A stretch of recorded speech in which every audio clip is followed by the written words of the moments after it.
The long run. So many runners' cornerstone session of the week, but it is also a big opportunity for things to go wrong in your running. But don't worry, we've got your back, because although I see that there are some big problems with the long run, I also know the solutions, and I'm going to give them to you today, in fact right now. Also, ironically, this isn't a long run. I'm out for 10k on a Saturday morning. Let's face it, long runs are, well, they're long, aren't they? And sometimes they can take a long time. And sometimes that amount of time in your own head isn't a good thing. Or you can just get bored. There are times where a long run can take up to 3 hours, so how do you avoid the boredom? Well, actually, with a bit of pre-planning, it's quite easy. So here's how you can spice up your long runs. And the most obvious, I guess, is to mix up the runs. If you run the same route every time, it's going to quickly become samey. So sometimes road, sometimes trail, sometimes a familiar route, and sometimes new adventures. That will keep it interesting and fresh. But also, I recognise it might not always be an option. So how else can you create an element of excitement? Now, this sounds obvious, but a treat afterwards can definitely help.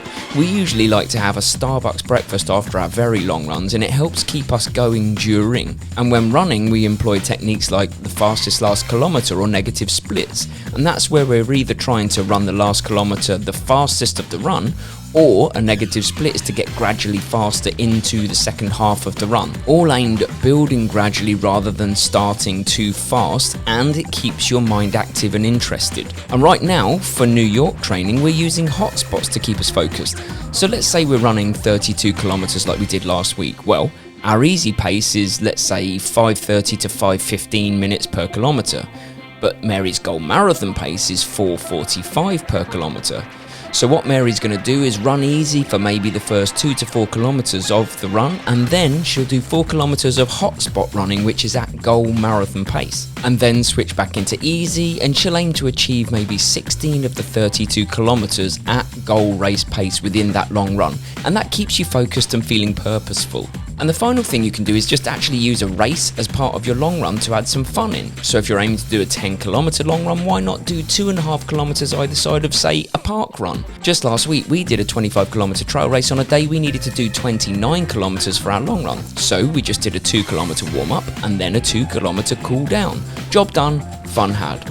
So yes, long runs can be boring, but only if you let them be.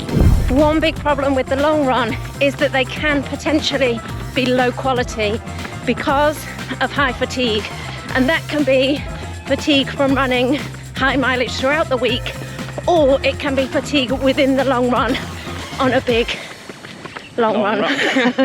So first, it's important to understand why you want to combat fatigue in a long run, which sounds obvious, but it's really key, because when you're fatigued, your technique breaks down, and that can lead to your muscles working in different ways to compensate, which can lead to overuse injuries.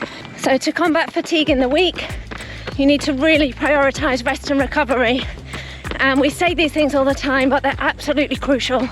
So good sleep, stretching, foam rolling, self-care in general is absolutely key when you're putting in the miles. And also really good nutrition, giving your body what it needs to recover from the runs. Whoa, snakey. Oh my gosh. Look at that, snake's going down there. Whoa. Whoa. Welcome to Thailand. Ooh, I was just about to do a weird snake tongue thing, but then I realised that would be weird. Let's carry on. What were you saying about nutrition? Yeah, nutrition. So you can't get away with eating burgers every day. I would love to, but you can't. Yeah.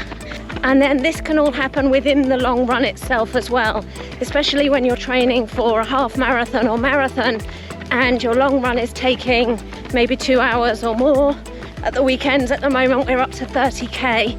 So the problem can be towards the end of that long run, if your body's getting fatigued, you're putting yourself at risk of injury, because at the end of those long runs your technique breaks down, your body starts moving and working differently to keep it going, and that's the danger zone where you're really at risk of injury. So for those super long runs you really must fuel beforehand. Don't do those extra long runs fasted. You need good fuel in your body to start, and then you need to be really regimented with your hydration throughout, and you're fueling throughout. And that's kind of where I fell down at the weekend, because I did a run and I really didn't take enough gels, and it was a torrid affair, and I didn't have breakfast before, just a banana, and everything went wrong. But here's the good thing about that, is the long runs are the testing grounds. You know when things go wrong, you know when things go right, and you can put them right for race day. So don't be afraid to experiment a little bit. Just, you know, you can get it wrong, just don't get it wrong twice.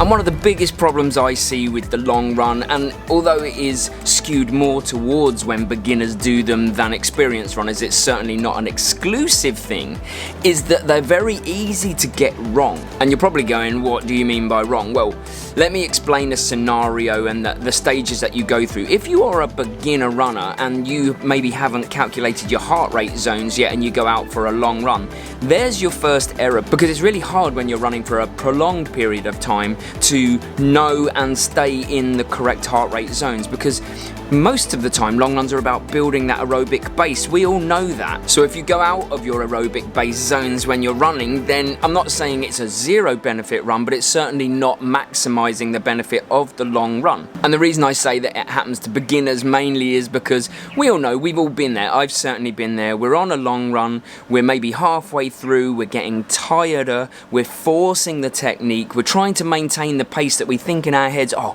we should definitely be here pace-wise. And then the heart rate starts rising because we are tired. We're using muscles in a different way, and we're using them and we're straining them. So the heart rate is going to naturally rise out of zone 2, and we don't want to slow down. So then we're losing the benefit because we don't actually know our zones well enough. Simple fix. Calculate your heart rate zones. I'm going to put a video here rather than explain how to do it now, but the moment you know your zones, you can absolutely dial into the long runs. I think a mosquito is just biting my ear. You can absolutely dial into the long runs and make the most out of them from start to finish. And don't you want to squeeze the juice? If you're going to have the juice squeezed out of you on these types of runs, don't you want to squeeze the juice out of the run? This seemed like a relevant one to talk about while I'm going to the track to do the run, and I'm so tired. I'm in my final hard week of training for New York Marathon. So what I want to talk about here is that injury is definitely more likely when you do long runs, not just in the long run or because of the long run, but in the training thereafter in the week. But there are lots of things you can do about it. I mean, look at that. At the moment, I'm held together with kind of wishes and fairy dust, it feels like. But there are definitely things that I'm doing to make sure that I don't tip the balance over into injury from kind of just aches and pains. And it is a fine line, and I get that, but it's about knowing your body. So the first thing I'm going to advise, considering I'm about to do a kilometre repeat session, is don't force it. If you're doing long runs and this session doesn't feel right for whatever reason, a run is a run. I don't have to do the kilometre repeats. As I say, if all feels well, yeah, I'll crack on, but I'm not going to push it, I'm not going to force it. When you get into the really deep long runs, there's just no point. Priority has to be start line. Oh God. I don't know if this is a wise idea to talk to camera while I'm trying to do kilometre repeats. Maybe I'll just film some clips.